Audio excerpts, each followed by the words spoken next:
लोकसभा व विधानसभा चुनाव को लेकर हरियाणा की राजनीति हर रोज गर्माती जा रही है, क्योंकि हर पार्टी का हर नेता सक्रिय हो चुका है।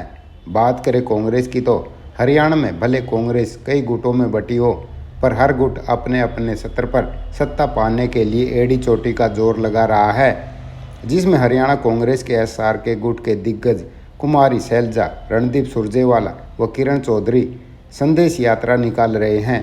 ये तीनों नेता अपनी संदेश यात्रा किरण के गढ़ भिवानी लेकर पहुंचे, जहां भारी भीड़ व समर्थकों का जोश देख किरण चौधरी भावुकता के साथ लोगों से साथ मांगती दिखाई दी और बीजेपी को घेरने की उन्होंने कोई कोर कसर नहीं छोड़ी। आप कमेंट बॉक्स में राय दें कि आखिर किरण चौधरी को क्यों कहना पड़ा कि अगर तीसरी बार बीजेपी की सरकार बनाओ तो मैं छोरी को घर बैठा दूंगी। छोरी यानी श्रुति चौधरी। तुम चिंता ना करो भाई, सरकार आने दो, तुम्हारी मंशा सारों की पूरी करेंगे, याद रखियो। बातें करते हैं, बड़े बड़े जुमले देते हैं, लेकिन याद रखना 10 साल हो गए ये जुमलों को भुगतते हुए। हो गए नहीं हो गए बताओ भाई, हो गए? पूरी तरह से चिपके हो कि नहीं? अब एक नया जुमला लाए हैं, राजनीति के अंदर भगवान जी को घसीट रहे। अरे हमारे कटपट में भी भगवान है, किसी की ठेकेदारी नहीं है भगवान के ऊपर। सही बात है या नहीं? मंदिर बनाए, हम भी नतमस्तक होते हैं, तुम्हें मालूम है या नहीं मालूम? जहाँ पे भगवान राम का जन्म हुआ था, फैजाबाद इलाके में, अयोध्या का जो इलाका है, मैं भी वहीं की जन्मी हुई हूँ भाई, समय में रहना चाहिए। सच्ची बात है, देख लियो, पता कर लियो, मेरा जन्म भी वहीं था। श्रुति ने और मैंने पूरा अपना दम लगाकर जो हमारे से हुआ हमने भिवानी के लिए करा। ये जानते हो ना इस बात को? तो बता दो, आने वाले टाइम में काट की हाथी 2 बारी चढ़ा दी भाई तुमने। 2 बारी चढ़ गई कि नहीं? चढ़ गई 2 बारी हाथी। अब तीसरी बारी में अगर चढ़ाने की तैयारी है तो भाई बता दो, घरा बैठा लूंगी छोरी ने, फिर बोलने की, फिर लड़ान की क्या जरूरत? बताओ भाई, खाली इससे बात थोड़ी पड़े। सारे अगर ठानोगे,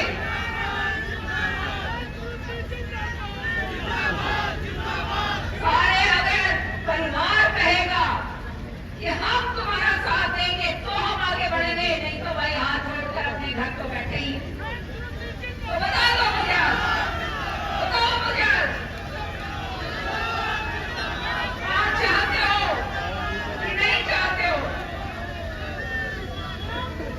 ये विरासत अगर कायम रखनी, भिवानी को अगर कायम रखना है तो याद रखना, साथ तुम हमारा देना, नहीं तो भैया फिर तो कुछ भी नहीं है, सोने शून्य। समझ रहे हो मैं क्या कह रही हूँ?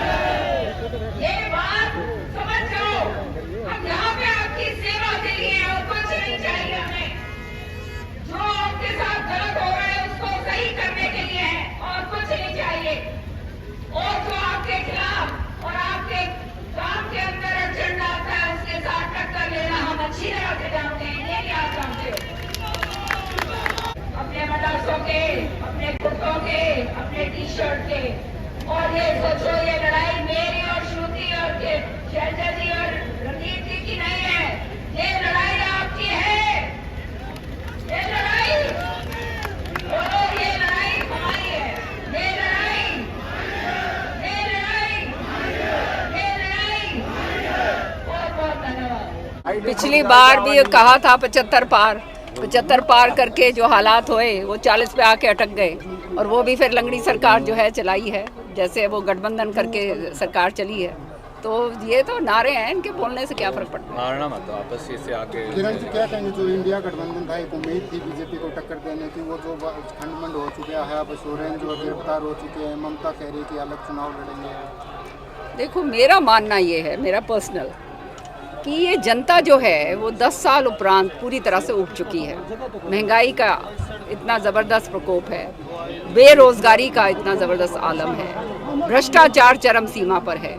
तो लोग बदलाव करेंगे, लोग ही जो हैं वोट के ज़रिए बाहर करेंगे, क्योंकि ये प्रजातंत्र की खूबी ये है कि जिसको परख लिया, जिसको देख लिया, जिसने केवल जुमले और झूठ बोले हैं, तो वो 10 साल तक तो चल गए। अब कितने वो आगे थोड़ा ना चलेंगे। 10 साल में तो आदमी की उम्र निकल जाती है। बिहार के राजनीतिक घटनाक्रम के बाद जिस तरह से 17वां स्टेट जो है बीजेपी शासित या बीजेपी के साथ अलायंस का जो स्टेट है वो बना है, तो क्या कहेंगे इस तरह की राजनीति को लेकर? देखो, अब जनता जानती है कौन क्या है और क्या नहीं है, और जनता जो है उसका जवाब देगी।